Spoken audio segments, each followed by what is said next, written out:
كلمينا عن معرض النهارده.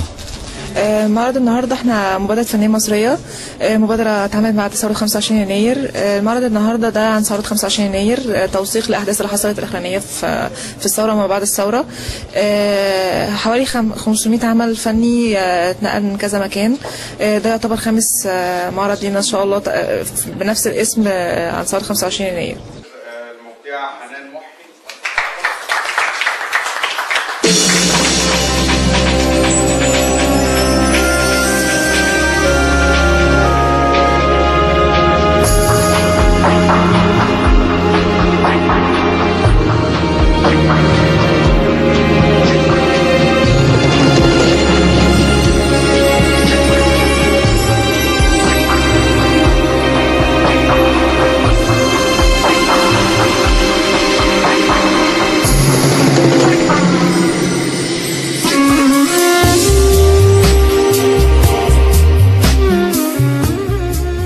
العماري تشكيليه ومصممه جرافيك. مثلا كلمينا عن يوم النهارده، معرض النهارده. النهارده الفعاليه الخامسه المعرض 25 يناير فنيه مصريه. كلمينا عن اللوحه بتاعتك الشخصيه. انا مشاركه النهارده بعمل واحد. العمل ده بيعبر عن علم مصر في دوامه، في عباره عن دوامه، والدوامه دي بتعبر عن الميدان، والنسر طار من العالم يعني هرب، والنسر بيعبر عن القوة، رمز القوة. هل هيكون في استمرارية لمثل هذه المعارض ولا لحد معين واقف على كده؟ لا طبعا في استمرارية. احنا من ساعة ما بدأنا عملنا فنية مصرية من أيام 25 يناير عملنا فعاليات مختلفة في كل حدث بنعمل فعالية. كانت 25 يناير دي إحياء للثورة، وده الفعالية الخامسة ليها. وعندنا معارض في كل الاحتفاليات وفي كل الاحداث. اخر معرض لينا كان عن يوم المرأة العالمي الاسبوع اللي فات. وبنعمل دايما فعاليات عبارة عن تنمية للأطفال، تنمية ثقافية للأطفال.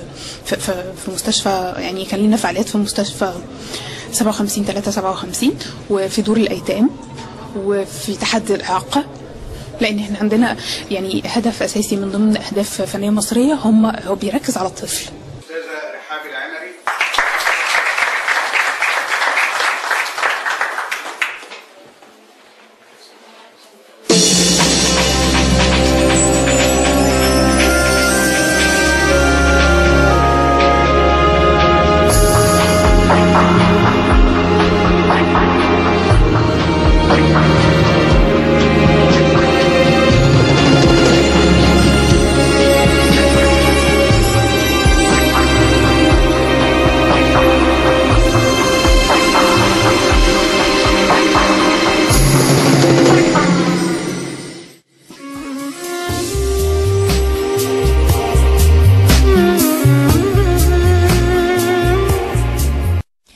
ريهام محمد، مشاركة في المعرض الثورة، ماجستير خزف.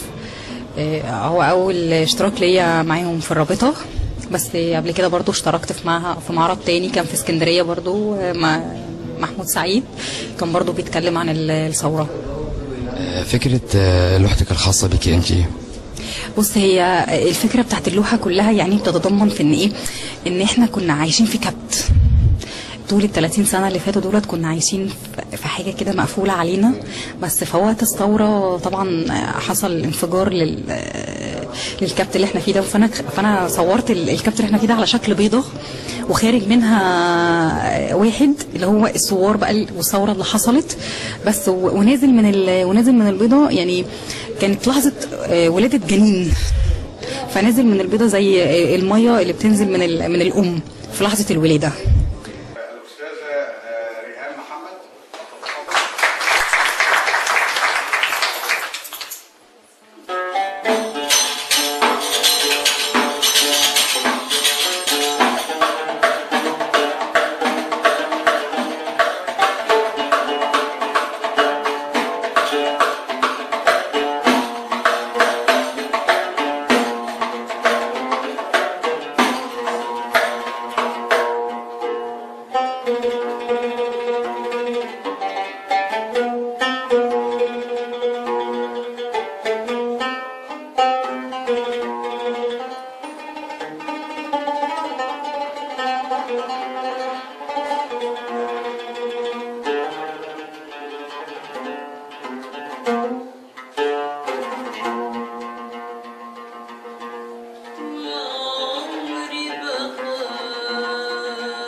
معيده كليه التربيه النوعيه جامعه القاهره.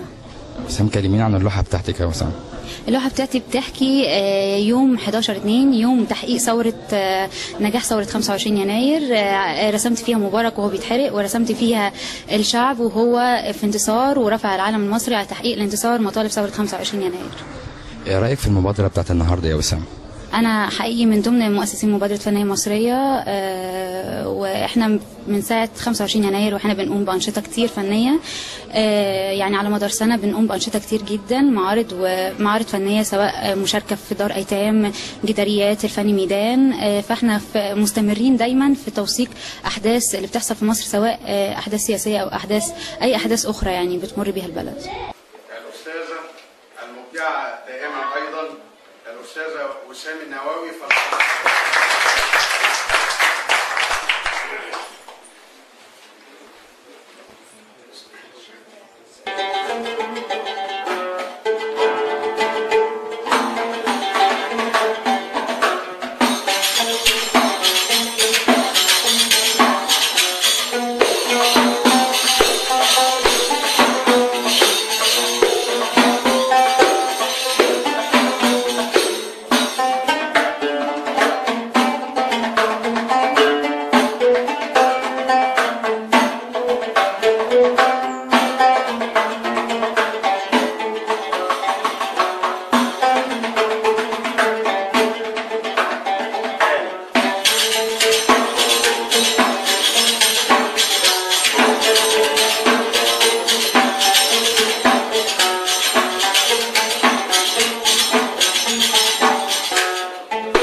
الفضل، شاعر من شعراء الثورة ومؤسس اتحاد فنانين الثورة.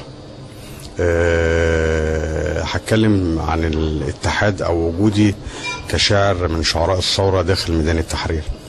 احنا عارفين ان الفن والسياسة وجهين لعملة واحدة. أثناء الثورة كان يعني احنا كشعراء بينا نحفز الجماهير من خلال المنصات، من خلال أشعارنا، من خلال مطربين الثورة، الناس اللي جسدوا أحداث الثورة من خلال الصور الفوتوغرافية وتسجيلات الفيديو. ولدنا من رحم ميدان التحرير كلنا. هتكلم برضو عن الاتحاد. احنا أول بدايتنا كنا عاملين حاجة اسمها رابطة فنانين الثورة، ونتيجة لحاجات سياسية يعني اختلفنا، لان احنا طبعا كلنا خدمة الوطن، ملناش اي اغراض تانية ولا مادية ولا معنوية ولا اي حاجة خالص. كونا الاتحاد دوت من خلال المنظومة الثقافية، بينا نجمع الاشخاص، الناس اللي هم رسموا احداث الثورة من خلال الفن التشكيلي، ومن خلال مطربين الثورة اللي هم موجودين معانا وهيتكلموا معاك بعد شوية، من خلال شعراء الثورة. عملنا معرض التحرير الدولي في قصر محمد علي، كان بيروج لثلاث ملفات: ثورة بيضاء، يعني بحيث ان احنا ناخد جائزة نوبل، لان الثورة الوحيدة اللي كان يعني تعتبر الثورة البيضاء من ضمن ثورات العالم كله. ملف السياحة اللي احنا عارفين في الآونة الأخيرة ان السياحة قطاع كبير جدا وكان بيشتغل فيه عدد كبير جدا من المواطنين، ما بقاش فيه شغل دلوقتي اليوم، فاحنا بنروج ليها. وملف التعدين. عملنا فعاليتين، وبعد كده انتقلنا لمعرض الثورة الدولي. بدأنا فعالياته من خلال احتفالية السنة الأولى من ثورة 25 يناير أمام المتحف المصري، وكان معانا شباب حماية المتحف ومبادرة فنية مصرية بقيادة الأستاذ أحمد بيرو. بعد كده كان لينا في معرض الكتاب الدولي فعالية، وبعد كده انتقلنا لمعرض توت، وبعد كده انتقلنا دلوقتي المعهد الثقافي الألماني هنا. أنا كشاعر من شعراء الثورة، يعني من خلال أشعاري بقيت أحفز المواطنين على أساس أن الثورة دي تبقى ثورة بيضاء ما يحصلش فيها سفك للدماء، وفي نفس الوقت تخرج في إطار منظومة ثقافية محترمة. يعني آخر حاجة قلتها، طبعا احنا عارفين ان المرأة او الفتاة المصرية كان ليها باع كبير قوي في الثورة المصرية. انا ممكن ما اكونش بتكلم يعني انما كشاعر هقدر اصور الموضوع ده من خلال كلماتي التي اتمنى ان تنال الاستحسان المستمع المصري والعربي في كل مكان. بالنسبة للفتاة المصرية ما حدش كتب اشعار عنها كتير يعني. وبرضه هنوه عن حاجة، انا عامل كتاب اسمه يوميات الثورة في 500 صفحة، في 68 قصيدة شعر فصحى كتبته أنا والأستاذ محمد محمود والأستاذ جمال الغيطاني. هينزل السوق هو تحت الطبع دلوقتي، لأن هو أنا بجسد فيه الأحداث الحقيقية وبين الأشخاص الذين ولدوا من رحم الثورة من خلال ميادين المحافظات مصر كلها، والعلاقات الإنسانية اللي كانت موجودة بين الأشخاص. القصيدة طبعا الأخيرة اللي أنا عاملها عن الفتاة المصرية، فأنا بقول: مرحى بنساء مصر وزهر أمالها الفواح، مرحى بأبطال أفعمونا بنصرتهم لوطنهم أفراح، حطمتم بإصراركم صنما لخيراتنا وأرزاقنا استباح، وعشنا بقدر سنين مهمشة شخوصنا كأشباح، سلاسنية بفساد ابتلينا وصرنا بكرب وأطراح، أحقاب بظلم اكتوينا ودمعنا بدم كزاح، اللهم برحمتك يا رحمن ارحم شهداء الصلاح، وأسكنهم بفضلك وإحسانك جنات خلدك البراح، وهبهم بوعدك الحق الصبيان الحور الملاح، آمين وبمشيئتك يا أحد يا إله الجود والفلاح.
أنا ياسر فوزي، يعني فنان الثورة، مطرب.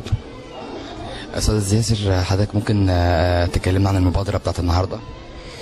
والله مبادرة فنية هايلة جدا طبعا، ويعني احنا دي الثورة موجات يعني، فهي مستمرة يعني، لا يفكر احد انها موجة واحدة وانحصرت، فهي طبعا لا، هي موجات ومتتابعة ولن تتراجع الا بعد ما تغسل كل ما مضى وتروي كل الاشياء اللي هي قادمة يعني. فلازم تحقق اهدافها ان شاء الله، ومن ضمن اهدافها ان كل صاحب ملكه مهمش او بعيد او يعني متداري وكده هيكون ان شاء الله موجود ويكون في الصداره، لانه اولى بكثير من بعض الاشياء، بعض الغث من الفن ومن بكل انواعه اللي كان موجود في المرحله السابقه، لان المرحله السابقه لم تنتج ابدا الا كل ما هو مبتسر وضعيف. معنا ومعكم الاستاذ ياسر فوزي.